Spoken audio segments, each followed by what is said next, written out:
Då är det dags för den avslutande delen av uppställningar, och den här filmen kommer handla om uppställningar för division med decimaler. Så det är bara att vi kör igång. Vi börjar med den som ser ut så här: 53,1 delat med 3. Och den här löser vi på samma sätt som vi gör med andra divisionsuppställningar, det vill säga att vi börjar från vänster och tänker hur många gånger går 3 i 5. 3 får plats en gång i 5, så jag skriver en etta. 1 gånger 3 är ju 3, så då har vi 2 kvar upp till 5, så vi får en rest på 2. Och den resten skriver vi som vanligt innan nästa siffra. Så läser vi 2, 3, alltså 23. Hur många gånger går 3 i 23? Ja, vi kan ta ut 3 7 gånger ur 23.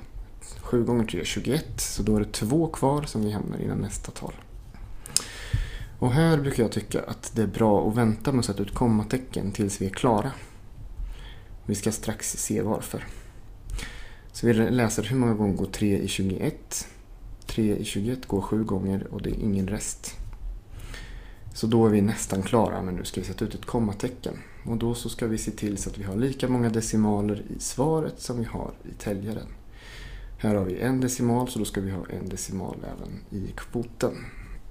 Så svaret här blir 17,7. Nu ska vi se vad som händer om man får en rest fast man har gått igenom allting. Nu tittar vi på det här exemplet. 28,5 delat på 6. Vi börjar precis som förut. Hur många gånger går 6 i 2? 6 i 2 går 0 gånger. Och då skriver vi ut nollan. Ni kommer ihåg att vi pratade om det. Vad får vi för rest då? Jo, 0 gånger 6 är 0. Då är det 2 kvar upp till 2. Så resten är 2. Och vi får 28. Hur många gånger går 6 i 28? Det går 4 gånger. 6 gånger 4 är 24. Så resten blir 4, för det är 4 kvar till 28. Resten skriver vi innan nästa siffra. Så det blir 45. Hur många gånger går det 6 i 45? Ja, det får plats 7 gånger. Men 7 gånger 6, det är 42. Så vi får en rest på 3. Så då vill vi skriva det innan nästa tal här. 3. Men det finns ju inget tal som den sitter på. Och då får vi helt enkelt, eftersom vi får en tom plats här, vi får 0 hundradelar eller ingen hundradel. Så då skriver vi dit en nolla som 0 hundradelar.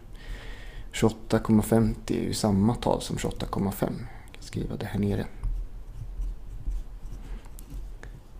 De är lika stora, så det spelar ju ingen roll egentligen om vi lägger till en nolla eller om vi lägger till 2 nollor eller hur många nollor vi nu än lägger till. Så till slut får vi alltså hur många gånger går 6 i 30, och det går 5 gånger. Ingen rest där, så då är vi klara. Och nu ska vi titta hur många decimaler har vi i täljaren, och då tittar vi på alla decimaler som vi har efter att vi har lagt till alla nollor och sådär. Så här har vi 2 decimaler. Då ska vi ha 2 decimaler här också. Så hamnar kommat efter 4. Svaret här i vårat fall blir 4,75. För då tar man ju bort den första nollan. Det sista exemplet vi ska titta på, det är när vi har ett heltal utan några decimaler. Men vi får en rest på slutet. 69 delat med 4. Börjar från vänster. Hur många gånger får 4 plats i 6? Ja, det går en gång i 6. 1 gånger 4 är 4, så då har vi 2 kvar. Resten är 2 som vi sätter innan nästa siffra. Och vi får 29. Hur många gånger går 4 i 29? Jo, det går 7 gånger. 7 gånger 4 är 28, så vi får en i rest. Som vi ska sätta innan nästa siffra. Så nu får vi en tom plats här, och då skulle vi vilja sätta dit en nolla. Men 69 är ju inte samma sak som 690. Så hur ska vi lösa det? Jo, det löser man genom att man sätter dit ett kommatecken också. Och sen en nolla. För 69 är ju precis lika mycket som 69,0. Så då sätter vi ett kommatecken och en nolla. Och då får vi talet 10. Hur många gånger går 4 i 10? Och det går 2 gånger.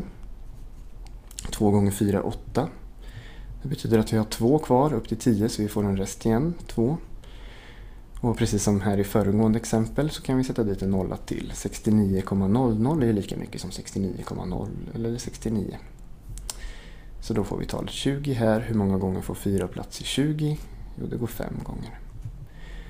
Och nu tittar vi på våra tal här. Från början hade vi bara 69, men nu har vi 69,00 som är 2 decimaler. Då ska vi alltså ha 2 decimaler i vårt svar.